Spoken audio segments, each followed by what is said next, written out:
सबको जय मसीह की। मैं परमेश्वर का धन्यवाद करती हूँ कि एक बार फिर परमेश्वर ने हमें ये मौका दिया कि हम परमेश्वर के वचन से बात कर सकते हैं। आज मैं आपके सामने एक कहानी लेके आई हूँ। ये बाइबल की कहानी 2 इतिहास 20 का 1 से 4 तक मैं आपके सामने पढ़ रही हूँ। इसमें राजा यहोशापात के बारे में ये कहानी है। मैं थोड़ा पढ़ रही हूँ आपके सामने। इसके बाद मोआबियों और अम्मोनियों ने और उनके साथ कई मुनियों ने युद्ध करने के लिए यहोशापात पर चढ़ाई की। तब लोगों ने आकर यहोशापात को बता दिया, ताल के पार से एदोम देश की ओर से एक बड़ी भीड़ तुझ पर चढ़ाई कर रही है, और देख वह हसासोन-तामार तक जो एनगदी भी कहलाता है पहुंच गई है। तब यहोशापात डर गया और यहोवा की खोज में लग गया और पूरे यहूदा में उपवास का प्रचार करवाया। अतः यहूदी यहोवा से सहायता मांगने के लिए इकट्ठा हुए, वरना वह यहूदा के सब नगरों से यहोवा से भेंट करने को गए। आइए हम इस वचन के लिए प्रार्थना करें। प्रभु यीशु, मैं आपका धन्यवाद करती हूँ कि एक बार फिर आपने ये सुंदर अवसर दिया। पिता, राजा यहोशापात की कहानी के बारे में परमेश्वर आपने पढ़ने के लिए एक मौका दिया। धन्यवाद पिता। इस कहानी से पिता आप जो हमसे बात करना चाहते हैं पिता, हमसे बात कीजिए पिता परमेश्वर। धन्यवाद करते राजा। छोटी विनती उद्धार करता यीशु मसीह के नाम से मांगती हूँ, आमीन। प्रिय भाई बहनों, आज मैं आपके सम्मुख में ये कहानी को लेकर आई हूँ। इसमें हम देखते हैं यहोशापात राजा है, और राजा भी हैं और परमेश्वर का भय भी मानते हैं। अब वो राजा है तो राजा को किसका डर है? वो राजा है, उनके पास हर वो सुविधा है जो उनको चाहिए, लेकिन राजा के ऊपर एक मुसीबत आ गई है। वो मुसीबत क्या आई? यहाँ पे लिखा है, इसके बाद मोआबियों और अम्मोनियों ने और उनके साथ कई मुनियों ने युद्ध करने के लिए यहोशापात पर चढ़ाई की। युद्ध करने के लिए यहोशापात पर चढ़ाई की। तब लोगों ने आकर यहोशापात को बता दिया कि ताल के पार से एदोम देश की ओर से एक बड़ी भीड़ तुझ पर चढ़ाई करने के लिए कर रही है, और देख वह हसासोन-तामार एक जो एनगदी भी कहलाती है पहुंच गई है। तब यहोशापात डर गया और यहोवा की खोज में लग गया और पूरे यहूदा में उपवास का प्रचार करवाया। अतः यहूदी यहोवा से सहायता मांगने के लिए इकट्ठा हुए, वरना यहूदा के सब नगरों से यहोवा से भेंट करने को आए। प्रिय भाई बहनों, ये संदेश ऐसे लोगों के लिए है जिनके ऊपर इस वक्त महाविपत्ति आई है, और विपत्ति के समय में अपना साथ छोड़ देते हैं और बहुत डर जाते हैं। और डरने के कारण क्या हो जाता है? बहुत टेंशन में आ जाते हैं, डिप्रेशन में चले जाते हैं। उन्हें कोई रास्ता नहीं मिलता, और डिप्रेशन में एक बार जब चला गया, उस चीज से बाहर आना बहुत मुश्किल है। ये कहानी हमें इसी से संबंधित बताती है कि चाहे हम कितने भी बलवान हैं, चाहे हम कितने भी धनवान हैं, चाहे हम कितने भी ज्ञानवान हैं, चाहे हमारे साथ पूरी फौज क्यों ना हो, लेकिन आखिर हम मनुष्य हैं। परमेश्वर हमें याद दिलाता है कि मनुष्य मिट्टी है। यहोशापात राजा है, और जब इनके ऊपर जब बड़ी भीड़ इनके ऊपर चढ़ाई करने के लिए आ रही, तो परमेश्वर का वचन कहता है कि राजा डर गए। प्रिय भाई बहनों, राजा डर गए।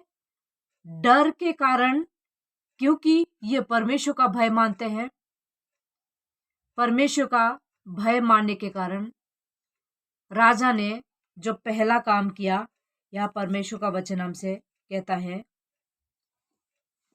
यहाँ पे लिखा हुआ कि डर गया और यहोवा की खोज में लगा रहा।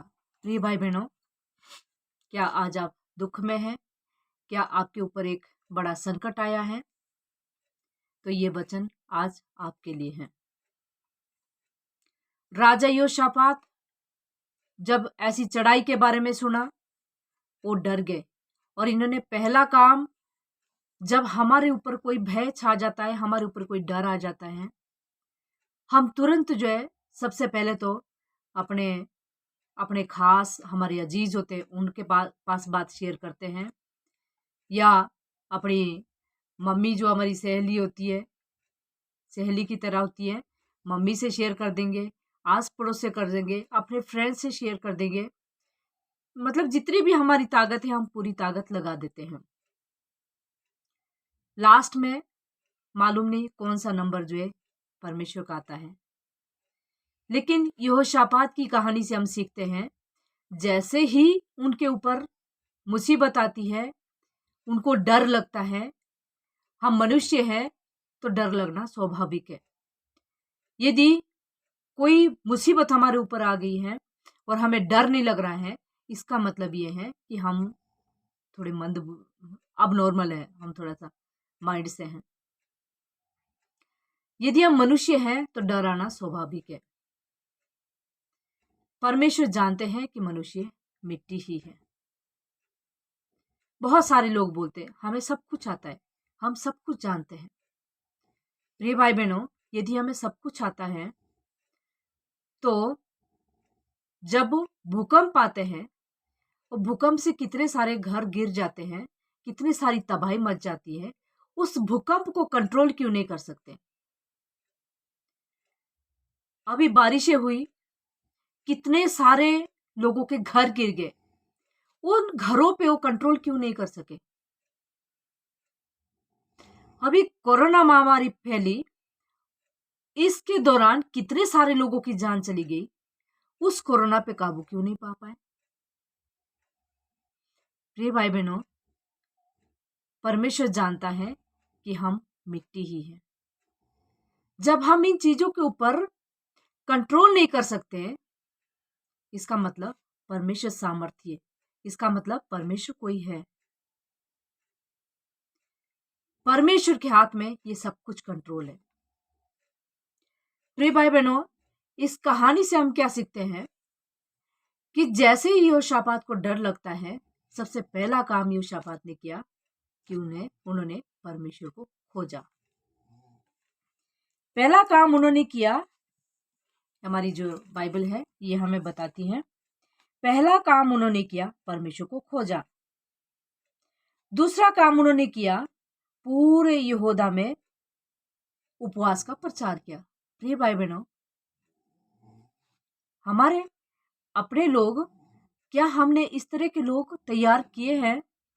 क्या इस तरह के लोगों को हमने हौसला दिया है, उनकी हिम्मत बढ़ाई है कि जब हमारे ऊपर कोई संकट आए तो ऐसे कुछ लोग इकट्ठे होकर उस मुसीबत के लिए, उस समस्या के लिए एक मन होकर हम प्रार्थना करें?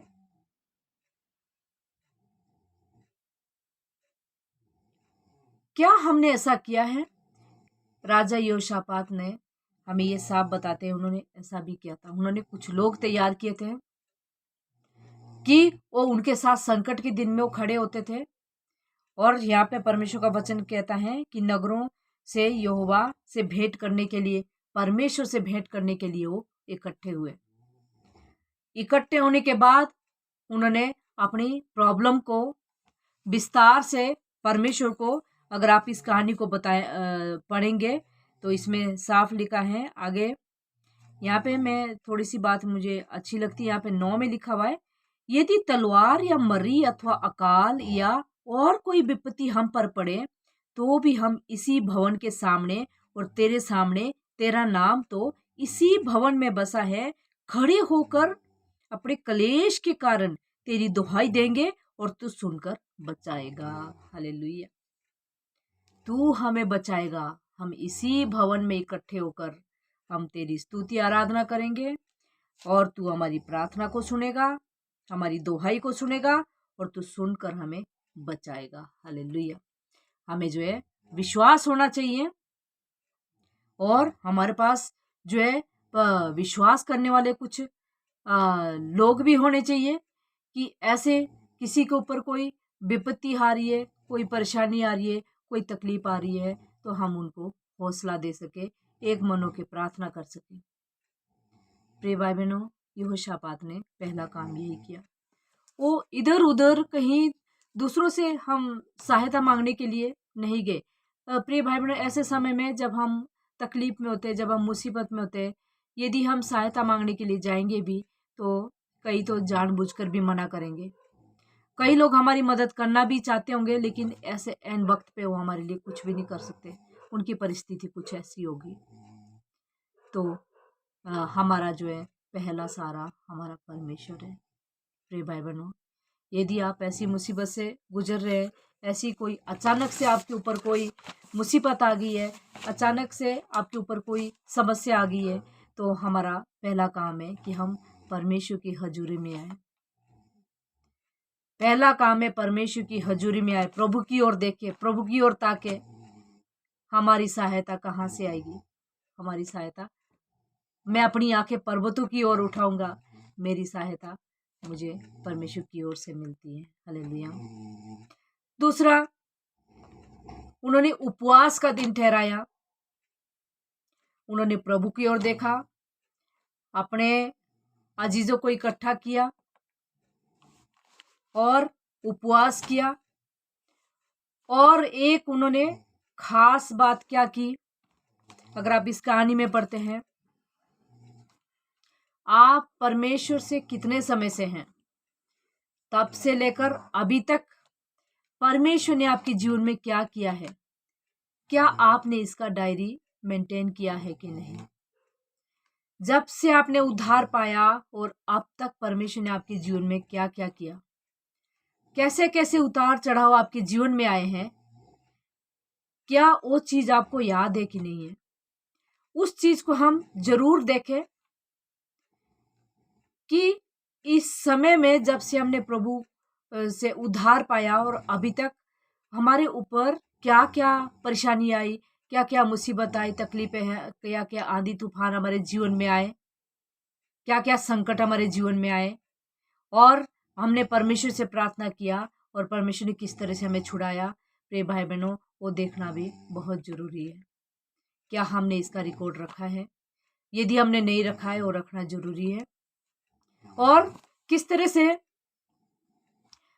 जब हम निर्गमन की पुस्तक में पढ़ते हैं, किस तरह से इजराइलियों को परमेश्वर ने मिस्र देश से छुटकारा दिया, कैसी कैसी विपत्तियां उनके ऊपर डाली, कैसे कैसे किस तरह से हमें छुटकारा मिला।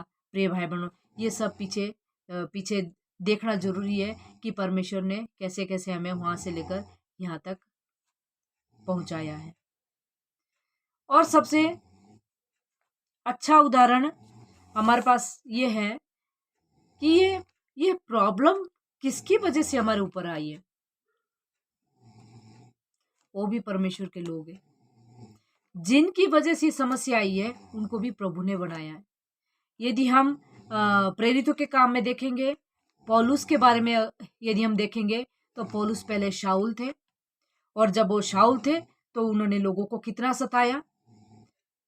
वो लोगों को पकड़ पकड़ के कैसे जेल में डालते थे, और परमेश्वर ने डायरेक्ट उन्हीं से बात किया, शाऊल से बात किया, शाऊल शाऊल तुम मुझे क्यों सताते हो।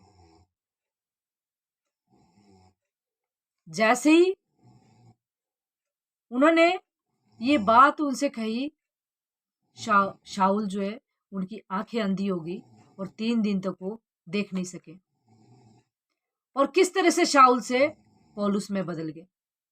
प्रिय भाई बहनों, हमारा परमेश्वर सामर्थी परमेश्वर है। वो हर किसी को बदलने की शक्ति रखता है। हालेलुया। चाहे कितना भी कठोर हृदय का मनुष्य क्यों ना हो, वो बदलने की शक्ति रखता है। प्रिय भाई बहनों, यहाँ पर आपके सम्मुख में मैं आती हूँ, मैं उसी बात को आपके सामने रखती हूँ जिस बात ने मेरे जीवन को बदला है, मेरे फैमिली को बदला है, मेरे परिवार को बदला है। वही बात मैं आपके सम्मुख में लाती हूँ। मेरा सवाल आपसे है, जब कोई मुसीबत में है, ऐसे समय में हम उसको किस तरह से दिलासा दिला सकते हैं? प्रिय भाई बहनों, हम लोग बाइबल पढ़ते हैं, लोग हमारी जिंदगी पढ़ते हैं, लोग हमारी जिंदगी पढ़ते हैं। सब लोगों को बाइबल पता नहीं, बाइबल के अंदर क्या लिखा है वो पता नहीं है, लेकिन वो निराश है, वो दुखी है, वो परेशान है। उस समय में विश्वासी होने के नाते, मसीह होने के नाते उनके बीच में हमारा क्या रोल है? प्रिय भाई बहनों, आप उनके पास बैठे, आप उनसे बातचीत करें, उनके बातें शेयर करें, उनके दुख को जानें, उनको प्यार करें। ऐसे समय में हम क्या दे सकते हैं?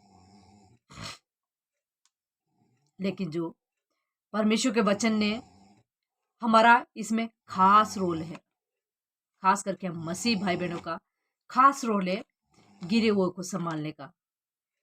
सबसे पहले हम जो है उस प्रॉब्लम के बारे में प्रभु की ओर देखें, हम उपवास प्रार्थना करें जो परमेश्वर ने हमें सिखाया है, अपने बैक हिस्ट्री को देखें, परमेश्वर ने कैसे कैसे हम यहाँ तक लाया। ये सारी प्रैक्टिस करने के बाद एक डरा हुआ व्यक्ति के हृदय में जो है शांति आ जाएगी, एक डरे हुए व्यक्ति के अंदर शांति आ जाएगी।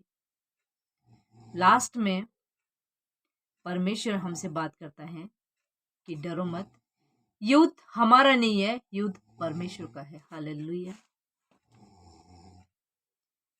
ना डरे, क्योंकि हमारे कहावत है, चिंता जो है चिता होती है। चिंता से हमें बहुत सारे रोग उत्पन्न हो जाते हैं हमारे जीवन में।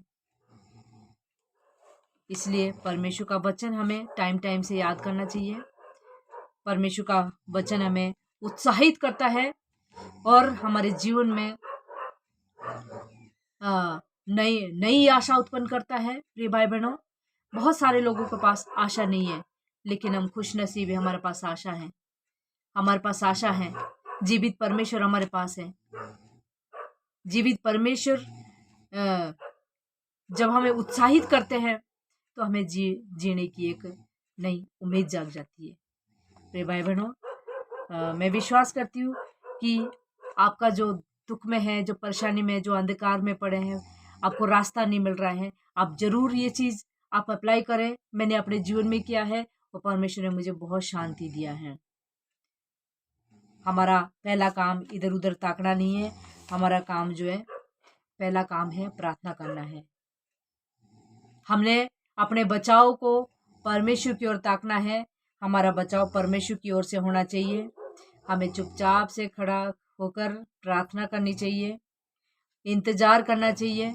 इंतजार का मतलब ये नहीं कि हम दुख में पड़े, डिप्रेशन में, टेंशन पड़े, ये सब कुछ हम सोचने लग जाएं। इंतजार का मतलब है हम प्रार्थना करें, हम प्रभु की स्तुति करें, हम वचन पढ़ें, हम उपवास करें जो परमेश्वर ने हमें सिखाया है। जब तक हमें उसमें विजय नहीं मिल जाती है तब तक हमें जो है खड़े रहना है, ऐसा हमें परमेश्वर सिखाता है। प्रिय भाई बहनों, जिंदगी जीना सबके बस की बात नहीं है। जिनके पास परमेश्वर का ज्ञान नहीं है, बहुत सारे लोग इस दुनिया से जा चुके हैं। इसलिए प्रिय भाई बहनों, यदि आप इस आवाज़ को सुनते हैं और जो दुख में है, जो तकलीफ में, जो परेशानी में है, कृपा करके ज़रूर आप ये बात जो है उन तक पहुँचाएँ, ताकि उनकी हिम्मत बढ़ जाए, वो परेशान ना हो, वो दुखी ना हो, और जीवन में नया नया प्रकाश उनके जीवन में आता रहे और उनके पास जीने की एक नई आशा हो और गिरे हुए को संभालें। प्रिय भाई बहनों, जिंदगी जीनी है, आपके हाथ में है। एक छोटी सी कहानी मुझे याद आ रही है। एक बार एक जवान लड़का जो है एक पादरी साहब के पास गए और वो ऐसे चालाकी से गए कि जाकर मैं जो है या पादरी साहब का जो आज बेवकूफ़ बना दूंगा। उन्होंने एक हाथ में एक तितली रखी और मन में सोचा कि आज मैं पादरी साहब का बेवकूफ़ बनाऊंगा। मैं अपने हाथ में एक तितली ले जाऊंगा और मैं उनको पूछूंगा कि पादरी साहब, मेरे हाथ में जो है ये तितली है, आप बताओ कि ये तितली जिंदी है या मुर्दा है, मरी हुई है। पादरी साहब ने उसको सिर से लेकर पांव तक देखा और बोला, बेटा ये तितली तेरे हाथ में है, तेरी इच्छा है, तू चाहे तो इसको मार सकता है, तू चाहे तो इसको जिला सकता है। प्रिय भाई बहनों, हमारी जिंदगी भी हमारे हाथ में है। हम चाहें तो इस जिंदगी को खत्म कर सकते हैं, हम चाहे तो इस जिंदगी को बचा सकते हैं। ये हमारे हाथ में है। प्रिय भाई बहनों, डिसीजन आज हमने लेना है। हम अपने जीवन के बारे में क्या सोचते हैं? ये जीवन हमारा नहीं है, ये हमें परमेश्वर ने दिया है और इसको संभालने के लिए आप जितने मर्जी पढ़े लिखे हो, जितनी मर्जी आपने डिग्रियां हासिल की हुई है, उन डिग्रियों से जिंदगियां नहीं चला करती। परमेश्वर के ज्ञान से हमारी जिंदगी चलती है। इसलिए प्रिय भाई बहनों, परमेश्वर का ज्ञान रखें और आगे बढ़े। जिंदगी में कभी निराश ना हो, जिंदगी में कभी ना डरे, ना थकें, क्योंकि समय एक जैसा नहीं रहता है। जब रात आती है तो सवेरा जरूर आता है।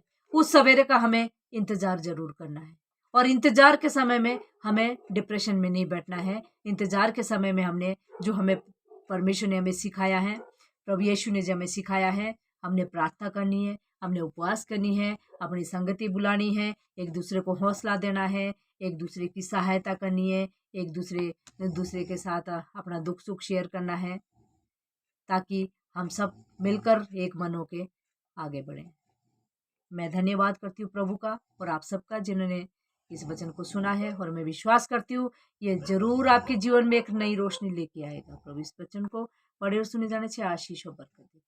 आमीन। आइए हम छोटी प्रार्थना करते हैं। पिता, मैं आपका धन्यवाद करती हूँ, आपने वचन को शेयर करने के लिए मदद किया पिता। राजा यहोशापात की जिंदगी से हमने सीखा पिता कि जिंदगी में किस तरह से हमें हमारे जीवन में डर आते हैं, परेशानी आती है, तकलीफ आती है, लेकिन ऐसे परिस्थिति में भी किस तरह से हमें आगे बढ़ना है, किस तरह से हमें एक नया नया प्रकाश हमने अपने जीवन में लाना है। पिता, जितने भी इस वक्त टूटे हुए हैं, प्रभु आपका वचन कहता है टूटा मन परमेश्वर के योग्य बलिदान है। पिता प्रभु, जितने भी इस वक्त टूटे मन वाले, परमेश्वर आपके पास आने के लिए उनको सहायता मदद करो। प्रभु, दुख में है, परेशानी में, तकलीफ में, प्रभु आप उनको बाहर निकालिए।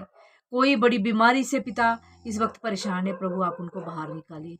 हे पिता परमेश्वर, कोई कर्जे में फंसे है पिता परमेश्वर, या पिता कोई किसी भी विपत्ति को, कोई मर्डर के केस में है पिता, या कोई बड़ी ऐसी बीमारी आ गई परमेश्वर जिसके लिए डॉक्टर ने बोला है कि बचना मुश्किल है। हे पिता परमेश्वर, आप सब कुछ कर सकते हैं, आपके लिए कुछ भी मुश्किल नहीं है पिता। आपके बच्चों को आप बाहर निकालिए, इस कठिन परिस्थिति से बाहर निकालिए मेरे खुदा यीशु। हालेलुया। पवित्र आत्मा में आपका धन्यवाद धन्यवाद धन्यवाद करती पिता। खास करके पिता परमेश्वर, मैं प्रार्थना करूँ पिता, जिनकी किडनियों में इन्फेक्शन है पिता, सारा किडनी इन्फेक्शन यीशु मसीह के नाम से जाता रहे पिता। जिनके लीवर में इन्फेक्शन है, यीशु मसीह के पवित्र नाम से इनका लीवर चंगा हो जाए मेरे खुदा यीशु। हालेलुया पिता। जिनको हार्ट की प्रॉब्लम है पिता, हार्ट की प्रॉब्लम यीशु मसीह के पवित्र नाम से इसी वक्त हील हो जाए in the mighty name of Jesus पिता। हालेलुया। पवित्र आत्मा धन्यवाद करती हूँ राजा पिता, धन्यवाद। हे पिता, सारा बीपी हाई, बीपी लो की समस्या यीशु के नाम से जाती रहे मेरे खुदा यीशु। धन्यवाद पिता, जितने लोग मानसिक रूप से तनाव में है पिता, यीशु के नाम से सारी तनाव वाली समस्या यीशु के नाम से बाहर निकल जा दिल से जल्दी पिता। आपके बच्चों को आप पिता परमेश्वर पूरी तरह से भला चंगा कीजिए पिता, और अपने लिए इस्तेमाल कीजिए मेरे खुदा। धन्यवाद पिता, जितने कर्जों के नीचे दबे हैं, यीशु पवित्र आत्मा आप उनकी सहायता करो, मदद करो पिता। हर एक जन को कर्जा चुकाने की सहायता और मदद करो परमेश्वर। पवित्र आत्मा धन्यवाद पिता, प्रभु जिनसे पाप हुए, अपराध हुए, गलतियां हुई है, परमेश्वर आप उनकी गलतियों को क्षमा कीजिए पिता।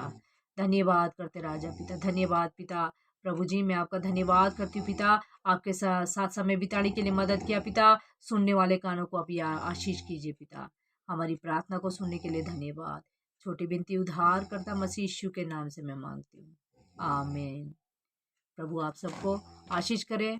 यदि आपको ये वीडियो उत्साहित करने वाली लगती है तो इस वीडियो को शेयर करें, लाइक करें, सब्सक्राइब करें। मैं आपका धन्यवाद करती हूँ। may God bless you all।